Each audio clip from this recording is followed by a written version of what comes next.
So, how do you write a great argument? And what are those logos, ethos, pathos, kairos terms I'm always throwing around? Well, this presentation will help you a little more with all of that. So, the reason I keep saying those terms is they are the foundations of an argument. They're the Aristotelian appeals, and you need them all in your paper. So, logos is logic.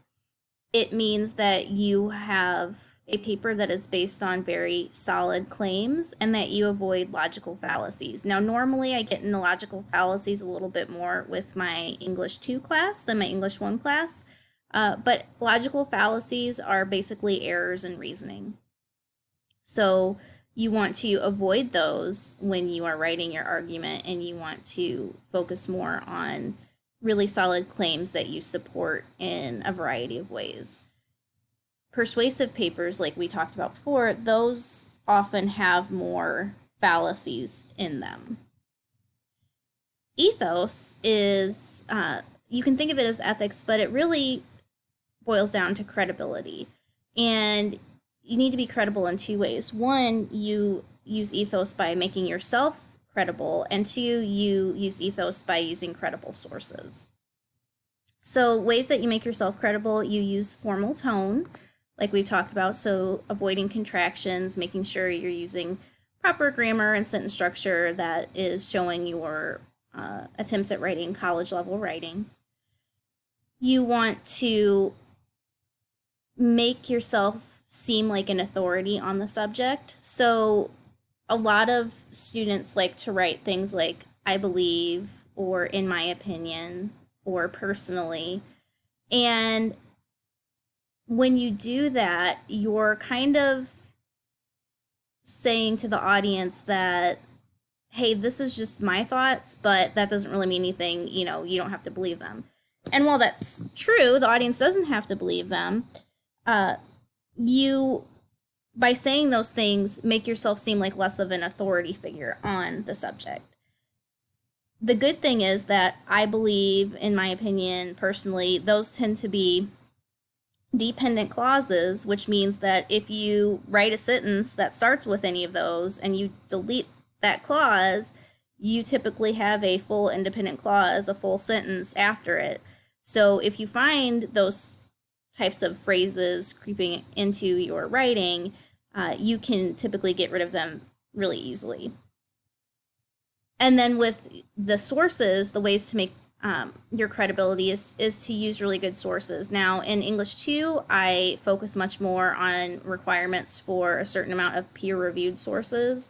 In this class, you have to use at least one source for your argument, a maximum of 3 sources, and I just want them to be sources that are the best that you can find. They don't necessarily have to be from peer-reviewed publications, but they do need to be as credible as possible. There are credible popular sources out there. What I recommend when you're searching for sources so that you find credible ones are either using Google Scholar, which a lot of students are familiar with and might be easiest for you right now, but also our library has great databases that you can access. And if you go to the Holman Library webpage and you look at their A to Z database list, there's one called Academic Search Premier, which will open up a database called EBSCO.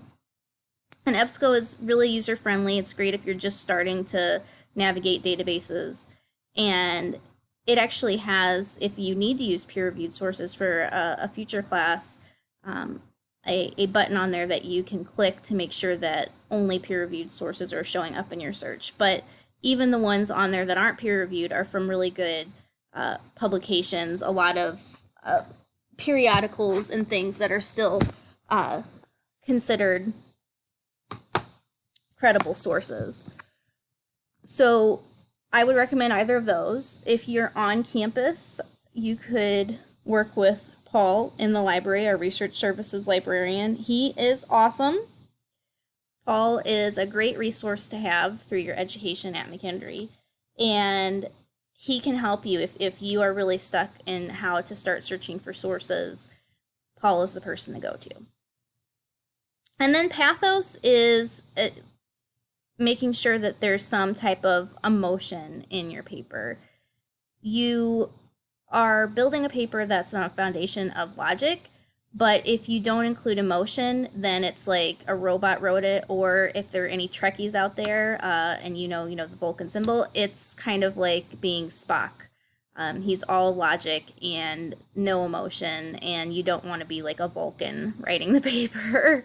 So, a lot of times the best and easiest way to include pathos is through the examples that you give. Now, another term that I don't have listed but is important is kairos. And kairos focuses on timeliness. So no matter what topic you're picking, you really need to emphasize why it's important to be writing about it now. That needs to be clear somewhere in the paper. Now, for some of those, kairos just kind of lends itself so naturally that you don't have to really do much thinking about it. For example, if your paper has anything to do with COVID-19 and you're writing it right now in 2020, guess what? Your kairos is automatically there. But if you're writing about, say, issues that happened with AIDS research when HIV/AIDS was first discovered, people would say, wow, this is a really fascinating topic, but why are you discussing this topic about issues with something that happened, decades ago? Obviously, AIDS and HIV are still real, and there's been so many developments in the research and the treatment of that, in especially the last couple decades. But people would say, why do you want to focus on issues of the initial research, back in the 80s? Why are you talking about an argument from then? And so that's when you need to make it clear. So for my essay that I did about women in horror films in the 70s and 80s, I had to connect it to issues that are still happening in the world today and also still happening in horror films today, to make it clear, like, it's still relevant to critique these older films because they've had these kind of long-standing effects that we're still facing today. So the place you really need to start is an idea. You have to come up with something that propels you into brainstorming more and then writing. So when you pick a topic, think about your own interests. It could be personal interests, your major career aspirations, anything like that, and potential intersections of the three. So that's usually pretty easy, especially your major and career intentions. It's odd if they don't intersect. Pick something that you have some strong feeling toward, but don't take a topic where emotions will take over, or you might find yourself falling into persuasive territory. And pick something that you would not mind researching or thinking about for a semester.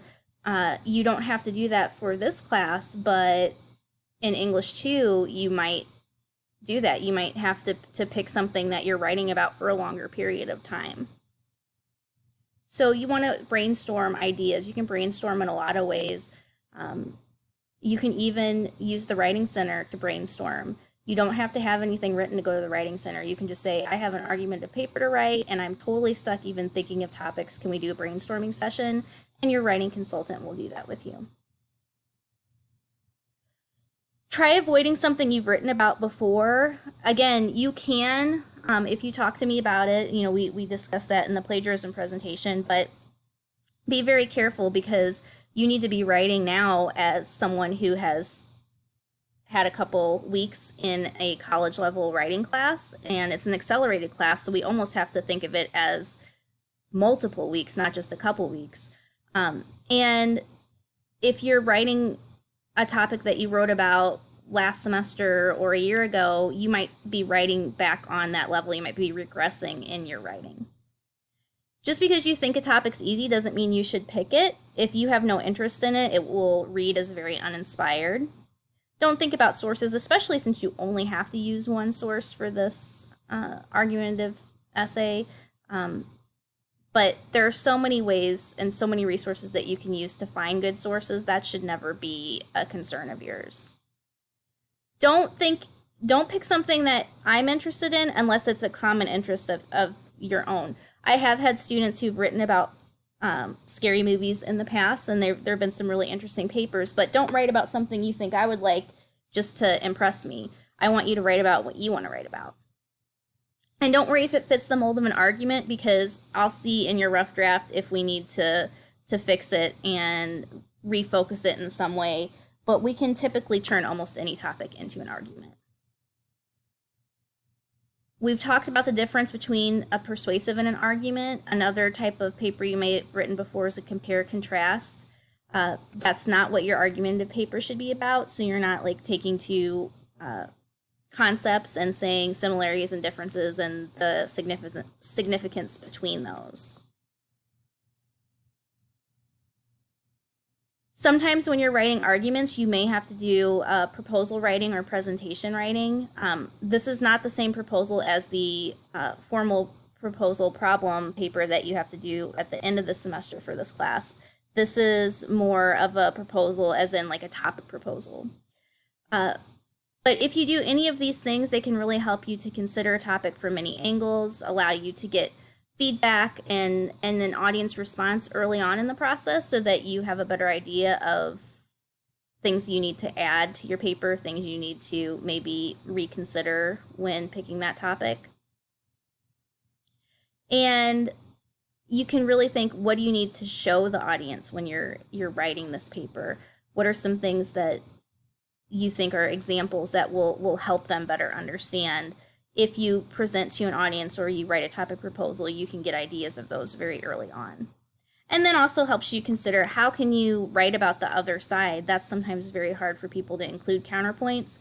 And many times your audience will actually believe one of those other sides. So they can give you some feedback on those things. Benefits of writing arguments. It's a great way to connect your writing to yourself. Outside of writing a narrative essay, this is one of the best forms of writing about something that you're very interested in that has a connection to you. Those appeals, logos, ethos, and pathos, those are beneficial. It's not just going to be English 1 and English 2 that you find yourself using those concepts in. It's going to help you with writing for any class, any type of paper. You have to do some type of research, and you have to consider your audience in almost any career that you have. It might be different type of research, and you might have a very different audience, but you still have to use a lot of the concepts and the foundations you learn in this class in most career fields. And my absolute favorite part of writing an argument is it allows your voice to be heard, because your voice matters. And I think a lot of times there's so much noise out there and we feel like our voices get drowned out, and writing can really be a very empowering tool. It's the reason I love to teach writing, because I really want students to feel empowered, and writing an argument about something you're interested in is definitely an empowering moment.